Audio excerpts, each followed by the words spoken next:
여러분 안녕하십니까. 주영진의 뉴스 직격 월요일 순서 시작하도록 하겠습니다. 매주 월요일에는 두 분의 대기자가 나오십니다. 한겨레 신문의 성한용 선임기자, 문화일보의 허민 전임기자와 함께합니다.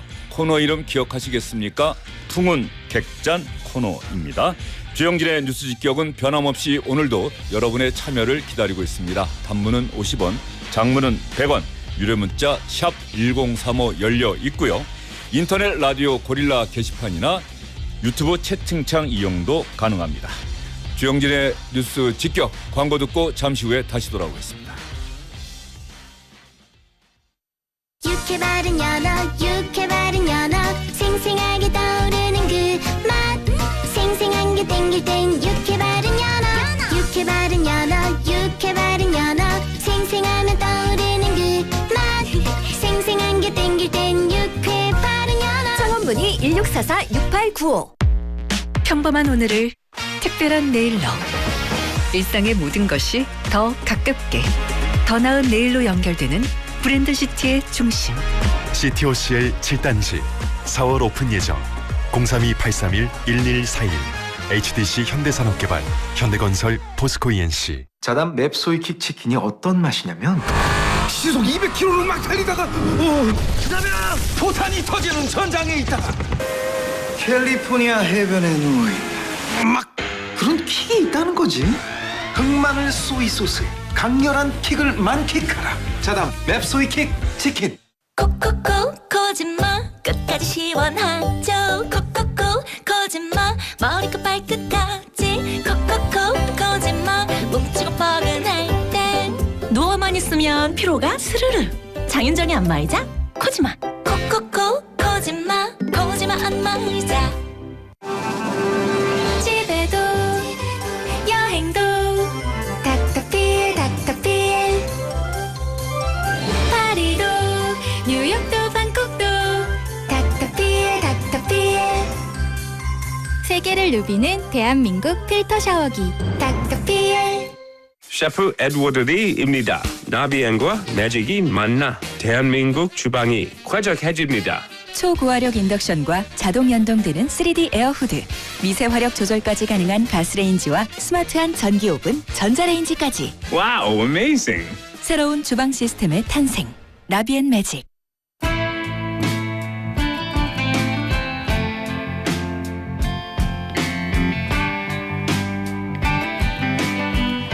주영진의 뉴스 직격 월요일 순서 본격적으로 시작을 해보도록 하겠습니다. 말씀드린 대로 두 분의 대기자 나와 계십니다. 성한용 한겨레신문 선임기자, 그리고 문화일보의 허님 전임기자 나오셨습니다. 어서 오십시오. 네, 안녕하세요. 예, 안녕하세요.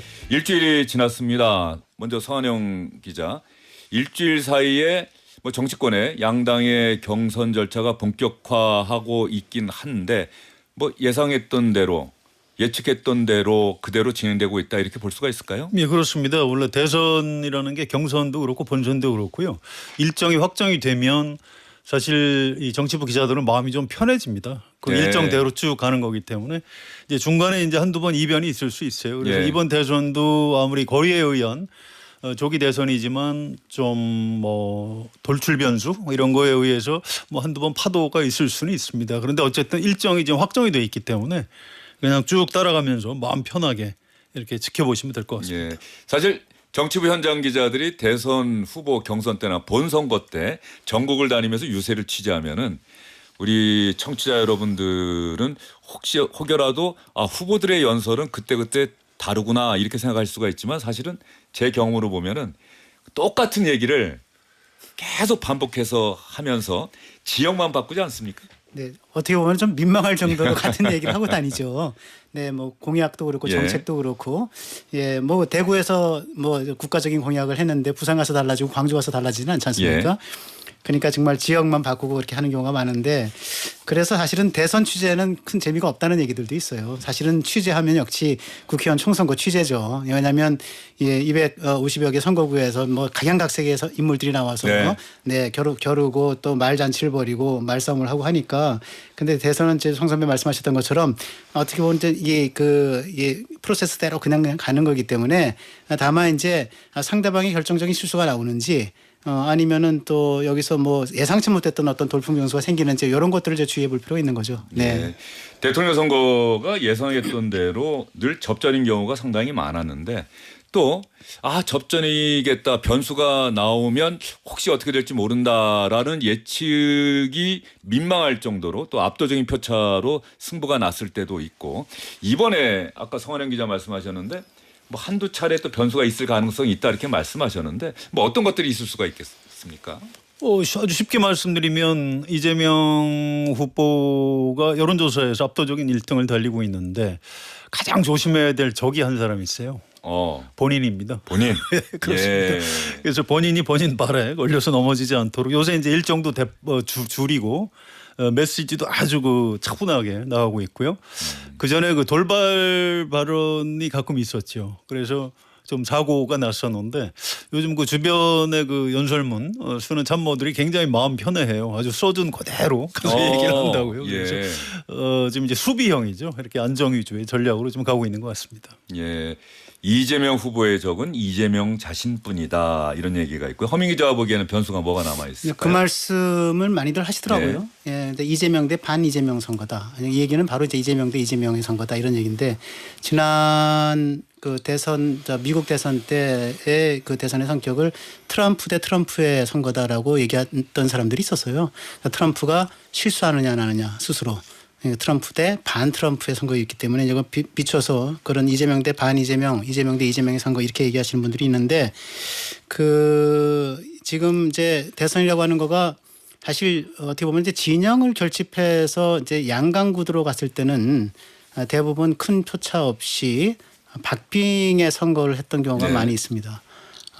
기억하다시피 1997년에 김대중, 김종필 DJP 연합으로 해서 후보 단일화 했고 그때 이제 이회창한테 1몇 프로였던가요? 2% 뭐 내외였던 것 같습니다. 그렇게 해서 DJP 연합이 이제 이겼죠. 2002년도 또 노무현, 정몽준 이 단일화로 해서 역시 이회창한테 또 그때도 큰 표차 없이 이겼던 기억이 나고 2017년도에 이제 소위 문재인 2017년대 문재인 대통령이 됐죠. 네네 맞습니다. 네, 했고 안철수와 단일화를 했지만 그때는 이제 2012년이죠 단일화는. 2012년 단일화 했는데 그때는 박근혜 후보한테 떨어졌고 그리고 2017년도 문재인 박근혜 때는 이제 문재인 박근혜가 아니라 2017년도 누구였죠? 문재인 사자구도였죠. 네, 문재인, 홍준표, 안철수. 그렇습니다. 예. 그때는 이제 박근혜 탄핵 직후였기 때문에 굉장히 큰 표차로 이렇게 해서 했던 기억이 나고 그리고 2022년도 윤석열 대통령 정권에 탄생했을 때는 2022년도는 이제 윤석열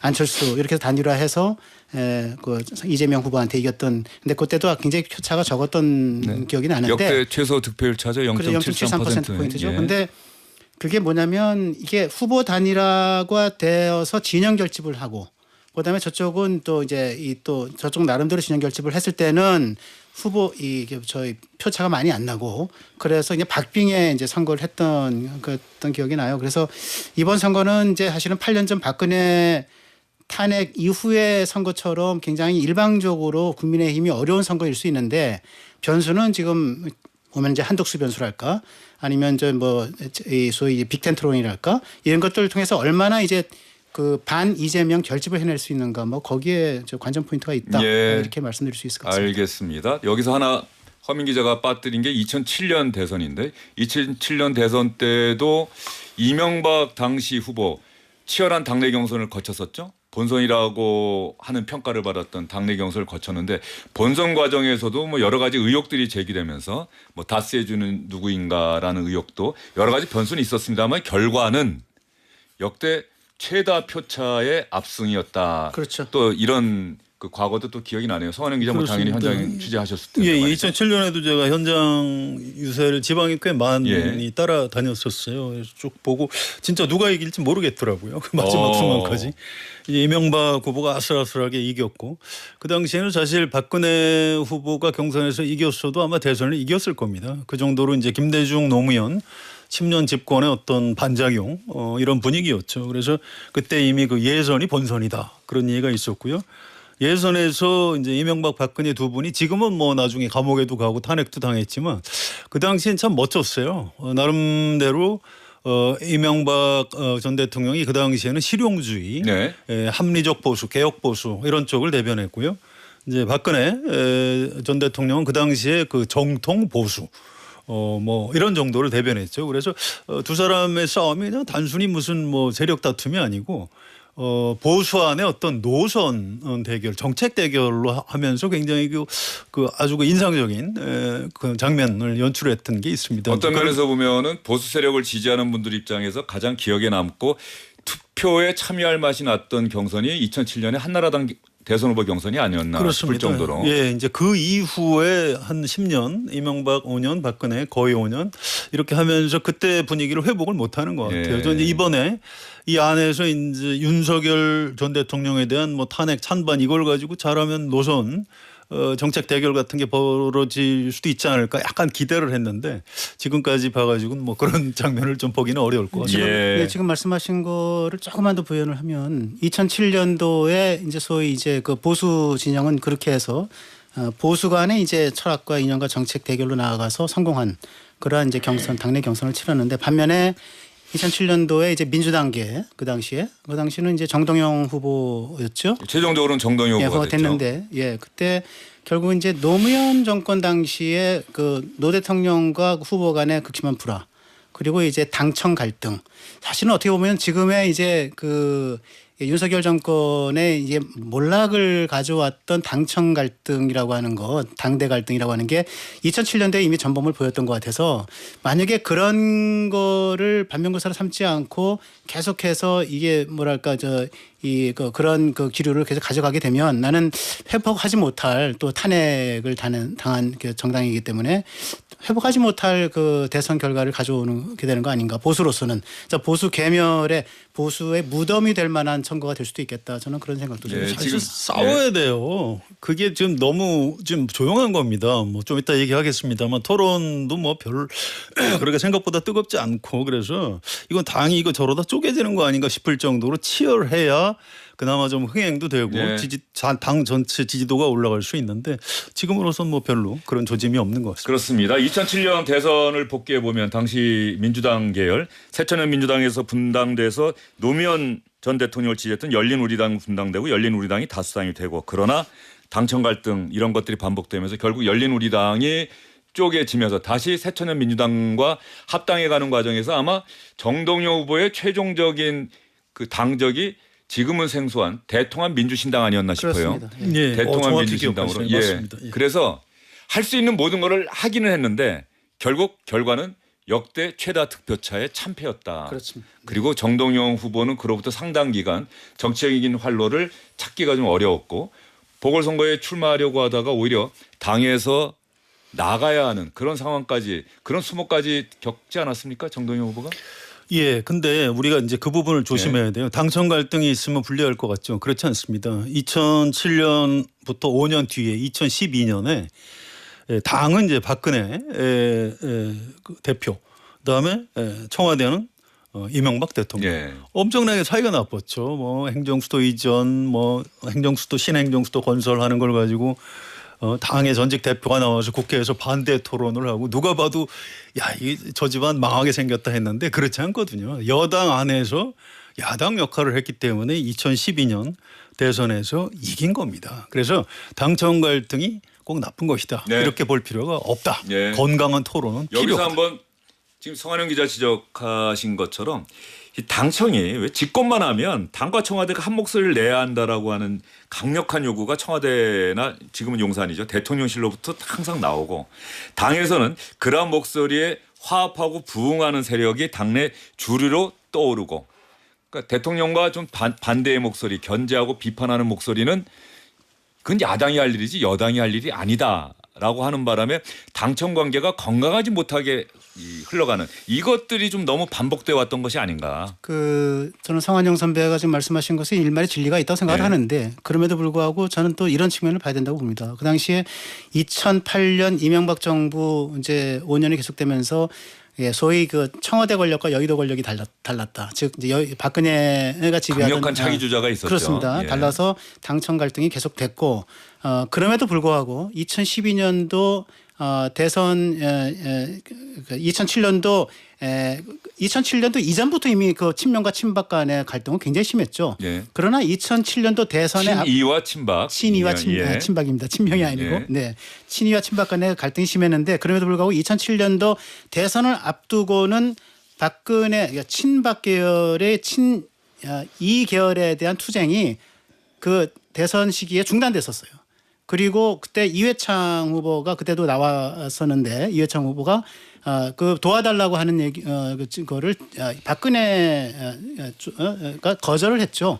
그래서 사실은 당청 갈등이 오랫동안 당정 갈등이 지속됐음에도 불구하고 그것을 잘 화합하고 이제 대선의 승리로 귀결되는 계기가 됐던 건데 이번에 지금 윤석열 정부에서 한동훈 그 당대표를 하면서 있었던 당대 갈등, 당정 갈등은 좀 차원이 다릅니다. 그래서 이거 집권 2년밖에 안 된 그 대통령과 대통령실에 대해서 갈등을 노출하면서 소위 이제 아주 조급한 그 차별화를 하는 바람에 사실은 윤석열 정부가 많이 흔들렸고 그것 때문에 사실은 이제 저기 집권 여당의 기반이 굉장히 허물어져가는. 그래서 저는 이 당청 갈등 또는 이제 당정 갈등의 이게 대통령의 차별화라고 하는 거는 이제 두 가지의 이제 조건이 있어야 된다 생각을 하는데 첫 번째 조건은 임기 후반부에 즉 4년 차, 5년 차 돼서 시작하는 거다.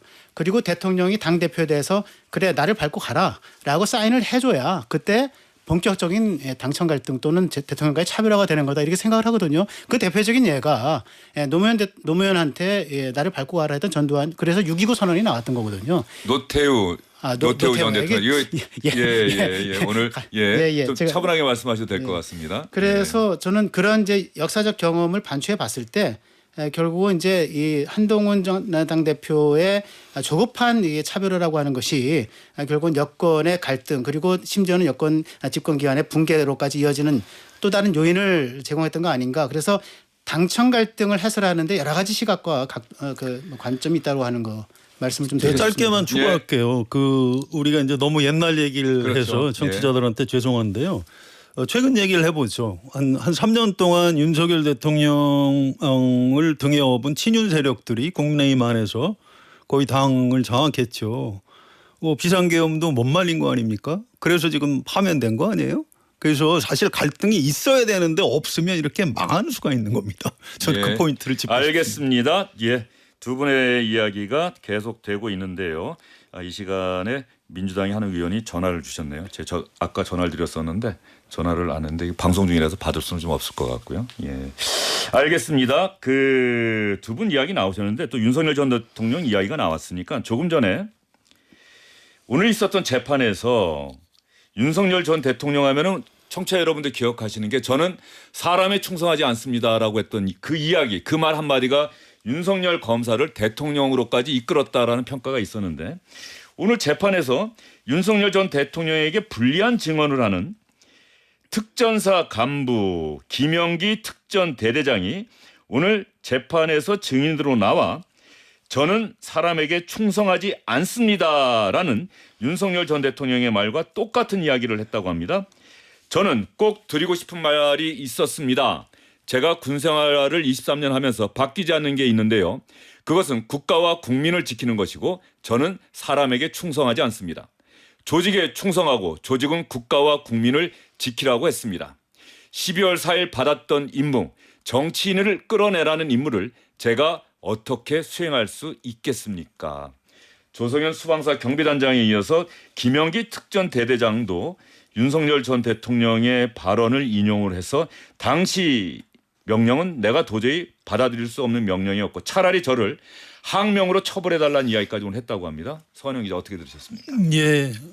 윤석열 전 대통령으로서는 좀 참담했을 것 같아요. 일단 오늘 영상 공개된 거 보니까 그 재판 전 장면이더라고요. 그래서 그 당시 별로 표정이 없었어요. 너무 좀 편안하게 보여서 참 신기하다 저는 그런 생각을 했는데. 박근혜 전 대통령 같은 경우는 맨 앞줄, 이명박 전 대통령도 맨 앞줄에 앉았는데 윤석열 전 대통령 두 번째 두 번째 줄에 제일 끝에 앉았다. 앉았죠. 예. 그렇습니다. 그런데 이제 이런 증언들 이 군 현장 지휘관들의 이걸 들으면 정상적인 사람이라면 굉장히 어떤 뭐 치욕스럽고 모욕감 같은 걸 느꼈을 것 같은데 그 이후에 얼굴 표정은 지금 언론에 나온 게 없습니다. 그래서 이거는 글쎄요. 뭐 제가 뭐 굳이 평가하고 싶지는 않고 그냥 이 일선 지휘관들 얘기를 좀 윤석열 전 대통령이 잘 좀 새겨 들어서 이 재판에 앞으로 임하는 태도에도 좀 반영을 했으면 좋겠다. 그 정도 말씀드립니다. 제가 드렸던 질문은 윤석열 전 대통령이 검사 시절에 했던 이야기가 그대로 다시 부메랑처럼 본인에게 돌아왔다. 뭐 이런 느낌을 받으시는 분들이 많을 것 같아서요. 예, 사실은 이제 그 말씀을 하시니까 예. 김영기 대대장이 증인으로 나와서 했던 법정 풍경을 저희 법조 출입기자가 저한테 참고하라고 지금 예. 이제 오후에 김영기 증인신문 과정에서 마지막 최후 진술을 할 때 윤 대통령의 과거 발언을 빗대서 발언한 점이 재미있었습니다. 예. 윤 대통령은 발언하지 않았네요. 이렇게 해서 보냈네요. 옛날에 이제 군인들이 가져야 될 자세 중에서 이제 상명하복, 그죠? 그다음에 명령은 절대 복종한다. 그리고 명령을 내리면 왜라고 질문하지 않는다. 이것이 저희들이 군대 다닐 때도 그렇고 오랫동안 관행되었던 군대의 하나의 그 관행이었던 것 같습니다. 그런데 지금은 세대도 달라지고 세태도 달라지고 또 뭐 분위기도 달라져서 그런지 몰라도 어쨌든 간에 달라졌는데 지금 그 나는 사람이 충성하지 않는다라고 하는 그 윤 대통령의 과거 발언을 빗대서 다시 그대로 윤 대통령에 되어주는 장면, 되돌려주는 장면. 이거는 어쨌든 간에 이게 전후 맥락을 차치하고 대통령에게는 굉장히 아픈 대목이었을 거다. 예. 네, 그런 생각이 드는군요. 그렇죠. 네. 군인에게 상명하복의 절대적인 전제 조건을 김영기 대장이 이야기한 게 국가와 국민을 지키라는 대전자에서 내려지는 명령에는 무조건 복종을 해야 한다. 그러나 그것이 아닌 명령을 어떻게 따를 수가 있겠느냐. 아마 이런 취지인 것 같은데. 그러니까 과거에요. 예. 저희 세대가 군 생활할 때는 사실 이제 독재 시대, 권위주의 시대 그때는 뭐 지시를 하면 이게 부당한 건지 합법적인지 모르고 그냥 해야 되는데 그게 잘못된 겁니다. 잘못된 거고 지금 김영기 대대장 하는 말이 맞는 거예요. 이 명령이 이 국가와 국민을 수호하기 위한 정당한 명령인지 이 판단을 해보고 맞다 그러면 따르는 거지.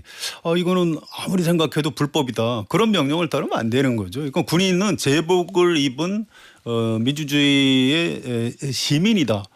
독일에서 하는 얘기인데 지금 우리 군인들 수준이 그 정도까지 지금 올라가 있는 것 같습니다. 저는 100% 동의합니다. 알겠습니다. 앞으로 군 내부에서도 특히 군 지휘부에서도 이번 비상계엄 또 이른바 내란 사태를 계기로 해서 앞으로 군의 역할 이 부분에 대해서는 근본적인 재검토가 성찰이 있어야 하지 않을까 이런 생각이 들고요. 본격적인 정치권 현안 특히 대선 후보 경선이 양쪽에서 진행되고 있는데 국민의힘과 민주당과 국민의힘을 아우를 수 있는 대선 후보와 당의 차이가 느껴지는 대목이 하나 있어서 여러분과 함께 생각해 보려고 합니다. 그 첫 번째 주제는 무엇이냐? 대통령실을 어디에 둘 것이냐. 지금은 용산 국방부 청사에 있는데 말이죠. 이 대통령실이 어디에 있느냐를 아마 청취자 여러분들도 대단히 중요하게 생각하실 겁니다. 그것이 우리 국가의 정치의 중심이 되는 현장이기 때문에 일단 민주당 이재명 후보 그리고 오늘 아침에 있었던 권영세 국민의힘 비대위원장 이야기 한번 차례로 들어볼까요? 지금 당장 또 어디 딴 데로 가기가 마땅치가 않아서 그렇다고 그 국민 혈세에 들여서 또 미리 준비할 수도 없고 일단 용산을 쓰면서 청와대를 신속하게 좀 보수해서 그대로 다시 들어가는 게 제일 좋겠다. 가능할지 모르겠습니다만 세종으로 완전히 옮기게 되면 거기다 지어서 가는 게 마지막 종착지가 되지 않을까. 국민의힘은 지난 총선에서 약속한 대로 낡은 정치의 상징이 되어버린 여의도 국회 시대를 끝내고 국회 세종시대의 새로운 문을 열겠습니다. 이와 함께 세종 대통령 제2집무실 건립의 속도를 더욱 높이겠습니다. 국민의힘은 지난 총선에서 마찬가지로 세종 제2집무실을 국민께 약속드린 바 있습니다. 자, 여러분 들으셨는데요. 먼저 이재명 민주당 후보는 일단 용산 청사에 들어가겠다. 어쩔 수 없지 않느냐. 대선이 끝나면 바로 다음 날부터 집무를 해야 하는데 그리고 청와대를 빨리 보수해서 지금 완전히 개방돼 있지 않습니까? 다시 청와대로 돌아가고 그 다음에 임기 한 후반부쯤 되면은 세종의 대통령실 건립이 완공이 된다면 그때 세종으로 옮기겠다 이런 이야기를 했는데 김동연, 김경수 후보는 용산청사는 단 하루도 쓸 수 없다. 약간의 생각 차이가 있어요. 어떻게 보십니까, 성환영 기자? 예, 뭐 이재명 후보 말이 현실적이죠.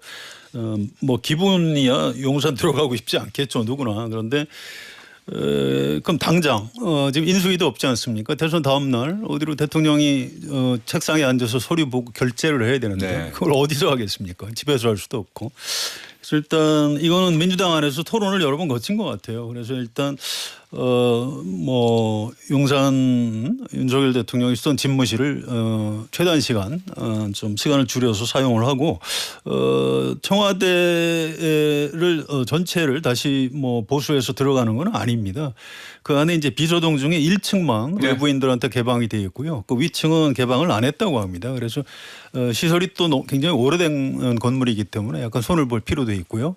또 이제 보안 문제 이런 것도 좀 확인을 해야 되고 그래서 뭐 제가 알기로는 한 몇 달 정도 짧으면 한 두세 달 이렇게 해서 그 청와대 건물 중에 일부를 좀 수리를 해서 일단 집무실로 쓰고 그 상태에서 예를 들어서 한 1년 2년 뒤에 이제 세종으로 단계적으로 옮겨가는 그런 방안을 얘기하고 있는 것 같습니다. 예, 저희가 이 이야기 나오고 있는 사이에 부활절 다음 날인 21일 현지 시각으로 오전 7시 35분에 교황 프란치스코 교황이 선종했다는 그런 뉴스가 막 들어왔네요. 향년 89세를 일기로 두 교황이라는 영화로 더더욱 유명해지고 또 가난하고 낮은 곳에 항상 더 관심과 애정을 쏟았던 인간적인 교황으로 많은 분들의 사랑과 존경을 받았던 프란치스코 교황이 최근에 심각한 폐렴 때문에 입원했다. 다시 회복돼서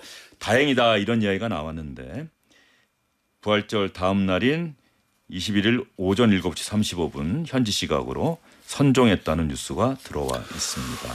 예, 아마 가톨릭 교도든 아니든 간에 또 많은 분들이 또 이 소식을 들으면서 안타까워하면서 프란치스코 교황 하늘 나라로 하나님에게로 다시 돌아간 프란치스코 교황의 명복을 비실 거다 이런 생각이 또 다시 한번 드네요. 네, 자 허민 기자, 자 이런 상황에서 말이죠. 국민의힘 권영세 비대위원장은 이상하게 대통령 집무실은 세종 제2 집무실이라고 이야기를 해요. 그리고 국회는 세종으로 옮기겠다고 이야기를 하고, 그러니까 대통령실은 그냥 현재 서울에 그냥 두겠다. 근데 그것이 용산인지 아닌지는 얘기를 안 한 것 같은데 어떻게 보십니까? 예.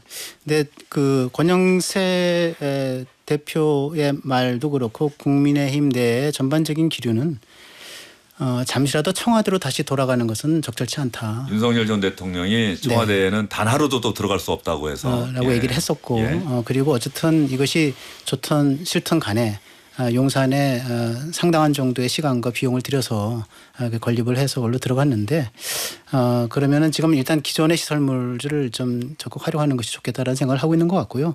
저도 개인적으로 이게 뭐 6개월이 됐든 1년이 됐든 2년이 됐든 청와대로 다시 들어가는 거는 저는 좋은 선택은 아니라고 봅니다. 예. 왜냐하면 청와대가 상징하고 있는 저 뭐랄까 음습함, 그다음에 격리되어 있음, 그다음에 대단히 권위적인.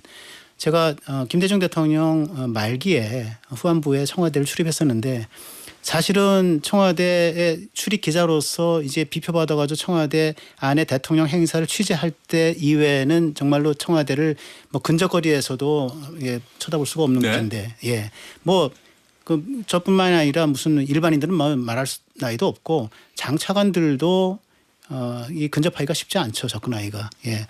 그래서 그런 곳에서 과연 대통령이 어떤 소통을 할 수 있을까라고 하는 것들은 정말 수십 년 동안 저희가 봐왔고 그래서 그 문제점을 지적해왔고 이재명 후보도 사실은 대선 때마다 그런 얘기를 청와대는 들어가지 않겠다는 얘기를 해왔었던 거거든요. 다시 어쨌든 이제 뭐 잠시의 필요성 때문이라 하더라도 청와대 다시 들어가는 건 좋은 선택은 아니다. 조금 설명을 해드리는 게 좋을 것 같아요. 이게 저도 그 청와대 안에 건물을 다시 다 쓰겠다는 거냐 물어봤더니 그건 아니라고 하고요. 이 정부 제1청사 있죠 광화문에 네. 거기를 임시 집무실로 쓸까도 생각을 했는데 거기를 대통령이 집무실로 잠깐 쓰면 경호 문제가 있죠. 엄청나게 불편하다고 불편하고. 합니다. 일반 국민 출입할 때마다 뭐 검색을 강화해야 되고 그래서 어쩔 수 없이 청와대 건물 중에 아주 극히 일부분인 비서동을 잠깐만 뭐 최단 기간 쓰는 걸로 하겠다 뭐 이런 정도 얘기입니다. 최단 기간이요. 그런데 청와대로 다시 들어가는 거는 아니죠. 개념이 좀 다른 것 같습니다. 예. 어떤 면에서 지난번에 윤석열 전 대통령이 청와대로 들어가지 않고 용산 국방부 청사로 옮길 수밖에 없었던 과정에 대해서 당시 또 많은 국민들은 수긍을 했는데 당시 옮기는 과정이 국민 여론 수렴 절차 없이 당선인과 당선인 측의 의지에 따라서 너무 단시일에 빨리 결정이 되고 너무 속도 있게 진행되다 보니까는 제대로 된 준비 없이 들어갔고 이전 비용도 처음에 당시 윤석열 당선인이 밝혔던 것보다 훨씬 많이 들어갔다. 뭐 야당 그 당시 야당인 민주당 측에서는 거의 1조 원 가까운 돈이 들어간 것 아니냐는 주장까지 나올 정도로 처음에 한 469억이면 된다고 했는데 아마 계속해서 예비비 더 많이 신청하고 그랬던 것 같아요.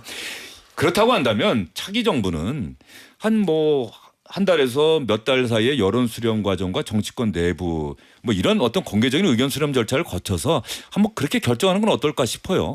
그것이 맞죠. 예. 네, 사실은 이제 그 어떤 정책이든 또는 어떤 이제 국가적 과제를 수행하든 간에 여론 형성 과정, 그래서 이제 여론이 어떻게 되어 가는가를 정확히 이제 이게 파악하고 그래서 거기서 쌍방간에 이제 그 커뮤니케이션을 해서 이제 결정하는 것이 맞다고 보는데 저는 이제 권영세 대표의 말을 무조건 옳다고 저는 생각하지는 않지만 예. 그러나 이게 굳이 국회는 세종으로 그러나 청와대는 대통령실은 세종 분원 이런 식으로 얘기를 하는 거가 저는 결국 이제 국회 헌법에서 나타난 관습화법에서 나타난 수도는 서울이다라고 하는 것이 이미 대법원 판례로 지금 돼 있잖아요. 그래서 아마 세종으로 완전하게 이전하는 것을 대통령실 이전하는 것은 이게 헌법 위반이 될 수도 있다라고 하는 판단에서 그런 얘기를 썼던 것 같고 신중론을 왜냐하면 권영세 대표도 법률가이기 때문에 법조인이기 때문에 그런 의미에서 얘기를 좀 한 거 아닌가 싶습니다. 뭐 네. 그런 걸 고려했겠죠. 그런데 헌법재판소에서 위헌 결정을 냈죠. 관습헌법 네. 위반이라고. 근데 사실 잘못된 겁니다. 쉽게 말씀드리면 이제 그때 사실은 판례 변경을 할 때도 예. 됐고요. 예. 그래서 이거는 사실은 저는 권영세 위원장 말이 맞다고 보고요. 국회가 가야 되고요. 대통령 집무실이 제2 집무실이 아니고 제1 집무실도 가야 되고요.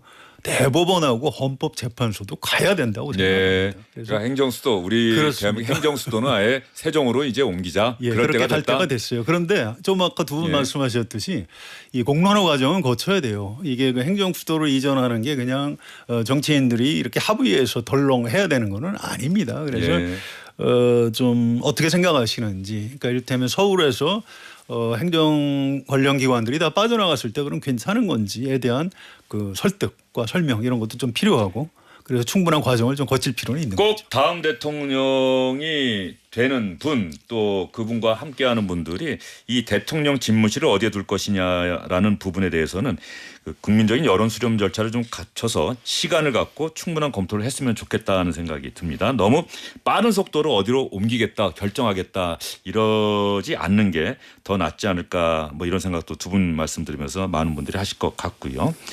자 이번에는 국민의힘 경선과 관련한 이야기를 좀 해볼 텐데 오늘 문화일보에서 국민의힘 경선 질이 멸렬하다라는 표현을 썼더라고요. 뭐 이 경선이라고 할 때 보통 우리가 예상되는 이제 토론, 특히 이제 경선의 꽃은 토론인데 토론에서 우리가 예상 가능한 거는 이제 그 밀도 높은 어떤 그 공방, 그죠? 그리고 이제 팩트를 그 토대로 하는 공세. 그리고 이제 아주 이제 격조 있는 설전 이제 이런 것들이 이제 뒷받침돼야 된다 생각을 하는 건데 그래서 호준석 대변인이 이제 싸움을 기대했던 기자들의 실망이 역력하다 뭐 이런 얘기도 했다고 하는데요.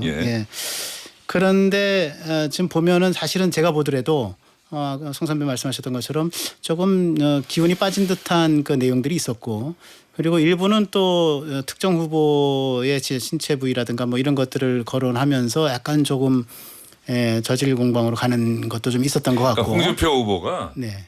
좀 스타일이 그렇죠. 질문 안 하겠어요 하면서 질문할 내용들 다 얘기한 거죠. 자기가 예. 이제 메이저 주류라고 생각을 하면 이제 조금 더 여유 있게 갔을 텐데 예. 지금 어느 정도 이제 김문수 후보나 이런 쪽으로 약간 좀 딸린다고 생각을 하니까 약간 좀 그런 것이 나오는 것 같기도 해요. 그래서 그런데 뭐 물론 이런 것들이 완전 자폭 수준의 설전, 좀 진내 사격 수준의 어떤 이게 격화된 공방보다는 뭐 낫다는 생각도 들지만은 어쨌든 제가 볼 때는 조금 고급스러운 이게 토론으로 가는 단계는 못 이뤘다는 생각이 들고 특히 지금 이제 반탄과 찬탄의 후보들로 구분이 되어 있지 않습니까? 네. 예, 탄핵에 반대했던 그룹과 찬성했던 그룹들이 나눠져 가지고 탄핵이 옳았느니 말았느니 네가 왜 탄핵을 주도했느니 뭐 넌 후보에서 빠지라느니 뭐 이런 식의 공방을 주다 보니까 결국은 또 탄핵에 강해서 허우적거리는 모습들이 좀 나와서 이러다가 언제 대선 고지에 가느냐. 물론 탄핵에 강해서 허우적거리지 않고서는 대선 고지를 밟을 수도 없는 현실이긴 하지만 너무 거기서 허우적거리니까 이게 결국은 국민의힘이 뭐 하고 있는 거냐. 이런 이제 여론의 비판을 좀 받고 있는 것 같습니다. 예, 네. 그러면 성환영 기자에게 질문 드리기 전에 지난 주말에 있었던 이른바 죽음의 조라고 불렸던 뭐 B조, 2조였죠. 한동훈, 홍준표, 나경원, 이철우 4명의 후보가 토론이 있었는데 당시 탄핵과 계엄 사태에 대한 먼저 한동훈, 홍준표, 나경원, 이철우 4명의 후보의 이야기 들어보시고 그다음에 나경원 후보와 또 한동훈 후보의 신경전까지 여러분 차례로 한번 들어보시죠. 계엄은 반대하지만 경미한 과오일 뿐이라고 생각하는 것은 넓은 의미에서는 계엄 옹호라고. 실질적으로 피해가 없었다. 2시간간의 해프닝이었다. 2시간 정도 됐죠? 내란몰이 탄핵을 선동한 것 때문에 정말 결국 이 지경을 만들었다고. 내란이라 하는 말이 대통령이 무슨 내란이 있나 이게. 지금 우리 당 후보로 나왔다는 자체가 잘못된 거 아니에요? 보수 통합을 위해서 이번에 대통령 후보는 좀 그만두시고 좀 헌신하시면 어떻겠습니까? 이 상황에서 제가 꼭 필요한 위치에 있다고 생각해요. 제가 최선을 다하겠다. 알겠습니다. 들어보셨는데요. 한동훈 후보를 제외한 홍준표, 나경원, 이철우 세 사람의 생각이 비슷하다. 한동훈 후보가 좀 다른 이야기를 하는데 또 나경원 후보가 대선 후보 사퇴하라고 했더니 한동훈 후보가 저는 제가 할 수 있는 거 최선을 다하겠다라면서 거부 의사를 밝혔는데 한동훈 후보가 이 문제에 대해서 이야기하는 걸 보면은 좀 공세적이진 않은 것 같아요. 조심스럽게 신중하게 표현한다 이런 생각이 좀 드네요. 예, 조심할 수밖에 없겠죠. 어쨌든 현실적으로 국민의힘 당원들이나 지지자 중에 아직도 이제 윤석열 전 대통령을 이른바 손절하는 거는 정서적으로 아직도 좀 못 받아들이는 것 같아요. 그런데 이게 그렇다고 다른 세 분, 홍준표, 나경원, 이철우 이분이 세 분이 한동훈 후보를 이렇게 공격하는 게 옳은 건가요? 전 좀 이상해요. 오히려 한동훈 후보한테 고맙다고 해야 될 것 같은데요. 비상계엄 있을 때 그 해제가 한동훈 후보가 어쨌든 가서 했고요. 그렇게 안 했으면 이 세 분 지금 어디 갇혀 있지 않을까요? 전 그런 생각도 들고 예. 또 탄핵 소추해서 이제 파면까지 됐는데 이거는 확실히 한동훈 후보가 하고 가까운 의원들이 탄핵 소추에 찬성을 해서 소추가 된 거고 파면이 된 겁니다. 자, 뒤집어서 말씀드려 볼게요. 만약에 한동훈 후보가 그렇게 안 했다면 한동훈 후보하고 가까운 의원들이 탄핵 소추에 찬성하지 않았다. 그래서 계속 윤석열 전 대통령이 지금 대통령을 하고 있다. 네. 그럼 우리 국민의힘이 지금 아주 편안하게 태평성대를 누리고 있을까요? 전 그렇게 생각하지 않습니다. 아마 시민혁명이 일어났을 거고요. 국민의힘 의원들 다 쫓겨났을지도 몰라요. 그래서 이 정치적으로 경선하는 분한테 이렇게 뭐 토론을 하고 뭐 질문을 하고 할 수는 있는 건데 아니 이게 무슨 내란이냐고 하면 어떻게 해요. 내란 우두머리로 검찰에서 기소가 돼서 지금 재판이 진행 중인데 이걸 내란이 아니라고 주장하는 사람들은 대한민국 국민들입니까? 참 전 도저히 납득할 수가 없어요. 예, 선영 기자처럼 생각하는 분들이 많을 것 같다. 왜냐하면 헌법재판소라고 하는 대한민국의 최고 권위를 갖고 있는 헌법기관에서 대통령 파면 결정을 내렸어요. 헌법과 법률의 중대한 위반이다. 국민의 신뢰를 저버렸다라고 분명하게 규정을 내렸는데 이 부분을 놓고 국민의힘에서는 헌법재판소가 절차가 좀 이상했고 잘못된 결정이다.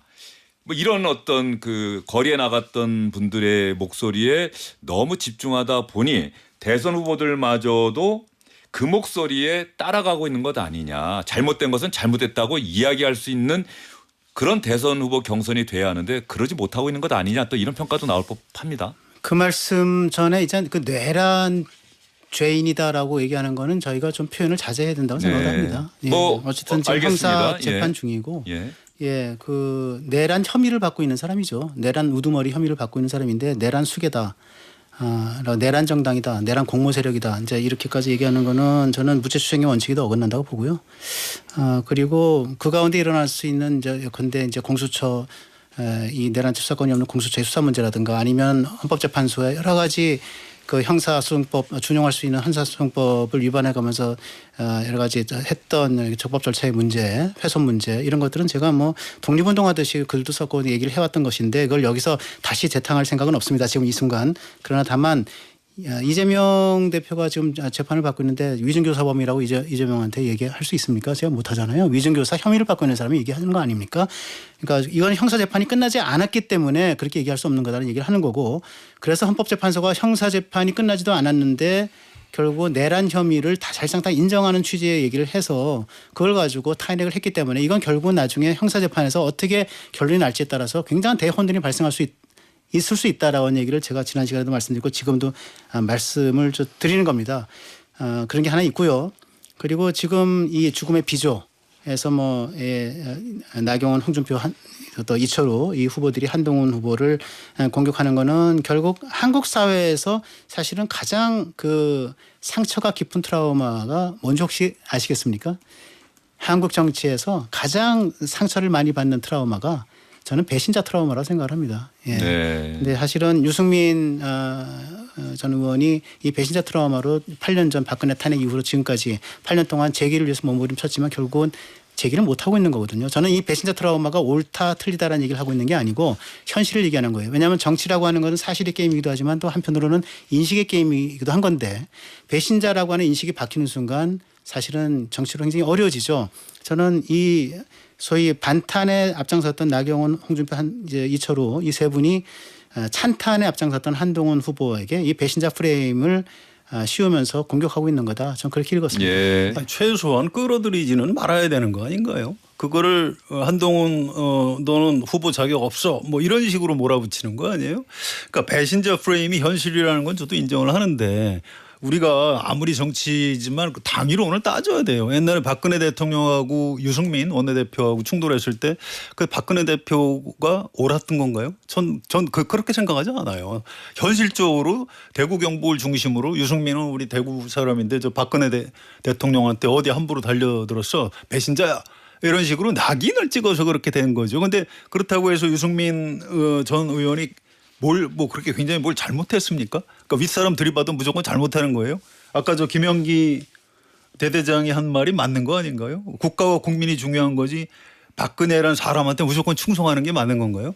반대로 지금 또 윤석열 전 대통령한테 그동안 무조건 충성했던 친윤석열 세력 정치인들이 옳았던 건가요? 전 도저히 동의할 수 없습니다. 예. 그래서 제가 처음에 말씀드릴 때 저는 이 배신자 프레임이 좋다 나쁘다라는 얘기를 한 게 아니고 사실의 게임이 아니라 정치는 인식의 게임이라고 하는 것을 전제로 해서 말씀드립니다. 예. 네.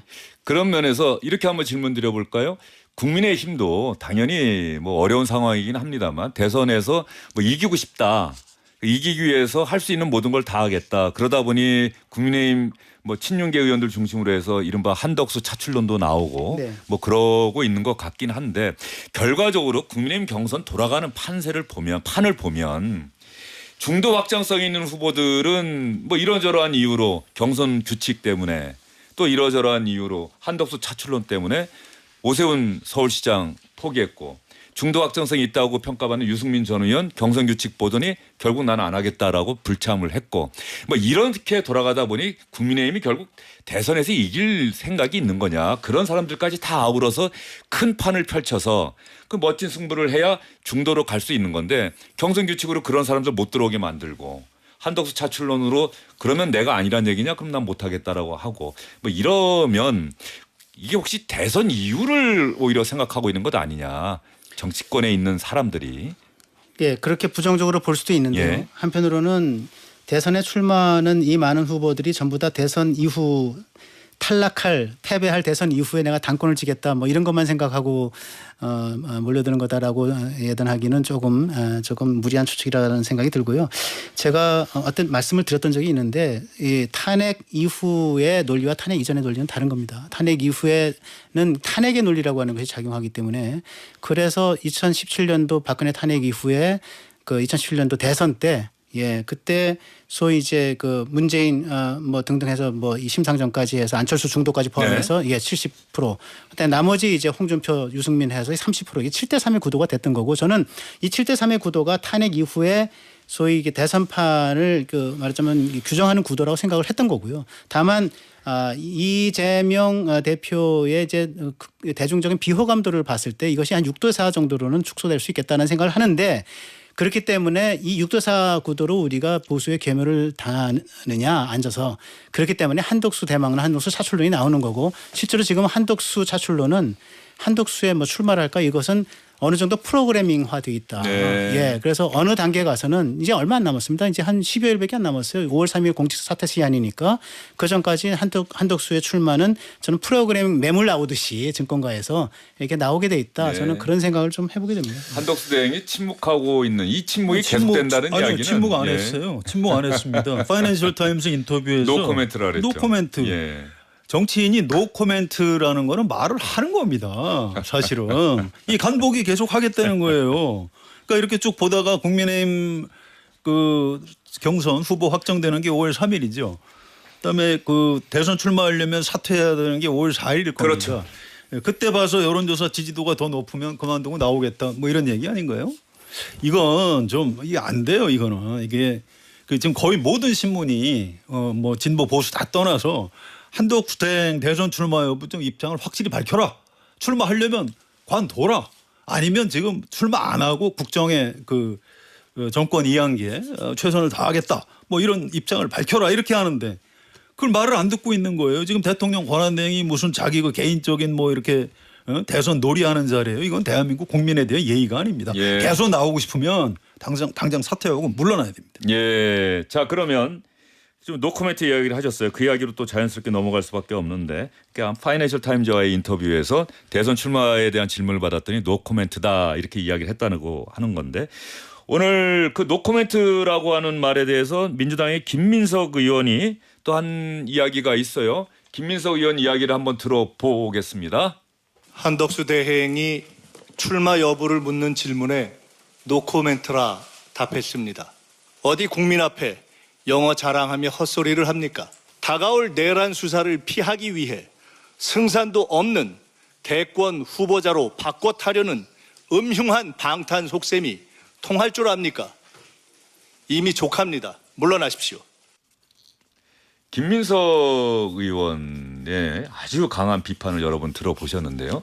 이런 민주당 측의 비판에도 한덕수 대행 오늘 아침 회의에서 한국과 미국 사이의 통상협의를 조속히 시작하도록 하겠다. 경제부총리 미국에 보내겠다. 이런 이야기를 했어요. 한번 들어볼까요?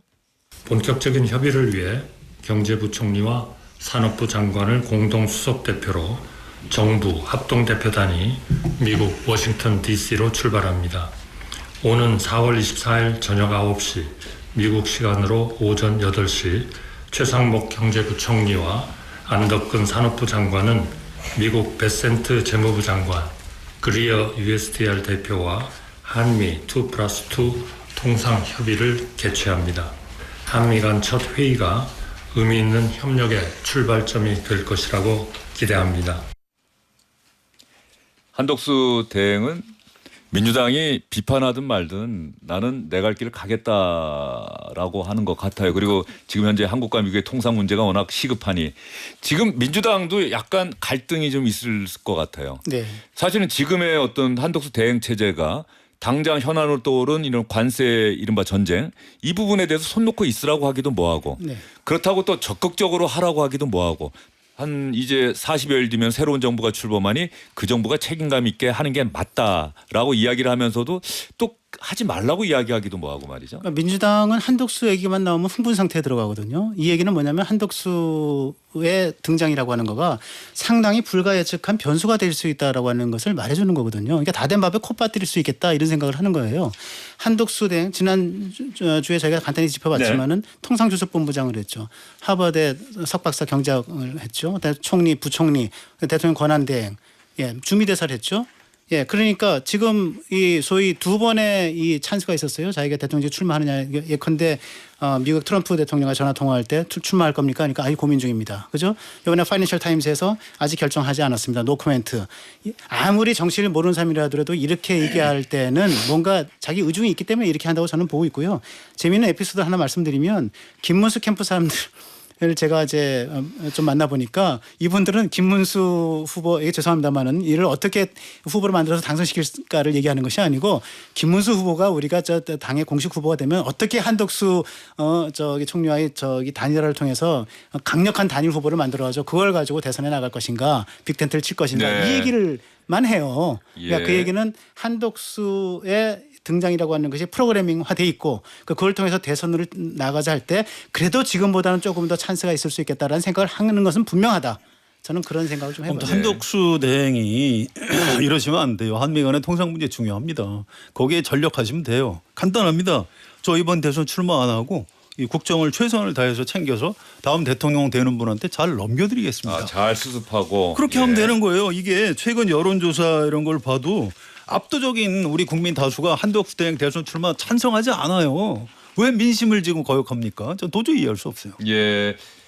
이런 상황에서 국민의힘이죠. 물론 국민의힘에서 다수 의견을 대변하기는 어렵다. 왜냐하면은 계엄 선포 이후에 계속해서 다른 길을 걸어가고 있다는 평가를 받고 일부에서는 출당과 제명 요구까지 받았던 김상욱 의원이 기자회견을 했는데 말이죠.